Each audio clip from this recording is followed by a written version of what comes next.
Natanggal sa trabaho bilang desk officer ang isang pulis na inireklamo ng pangmomolestya sa loob mismo ng istasyon. Ang biktima, isang babaeng inaresto dahil sa reklamong estafa. Nakatutok si Emil Sumangil, exclusive. Inaresto ng Marilao Police nitong Biyernes ang 24 na taong gulang na si Janine. Di niya tunay na pangalan dahil sa kasong estafa.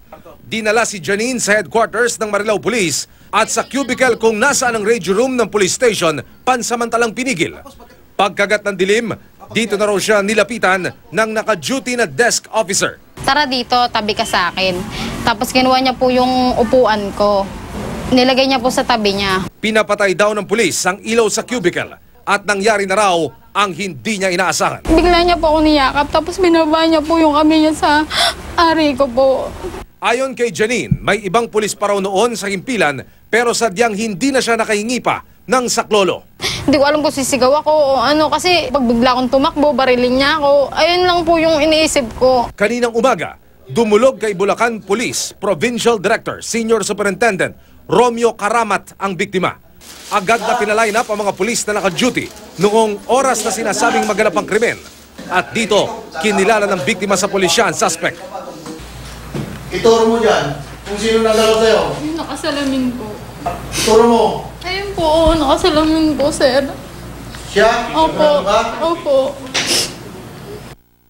Kinilala ang pulis na si PO1 Mark Anthony Mendoza. Binawian siya ng tsapa at baril at sinibak na sa pwesto bilang desk officer ng Marilao Police. Huwag kang matakot. Naisipin mo may mangyari kung anong kailangan mo na proteksyon, ibibigay ko sa'yo. Pinasuri na sa crime laboratory ang biktima at kinuna na siya ng salaysay para sa paghahain ng formal na reklamo. Hustisya lang po. Areglo nila kami.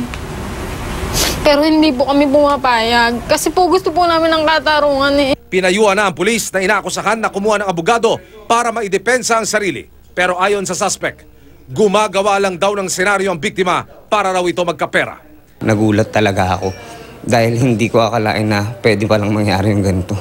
May nakuha akong impormasyon na kailangan niya ng 200,000 dahil sa estafa case niya.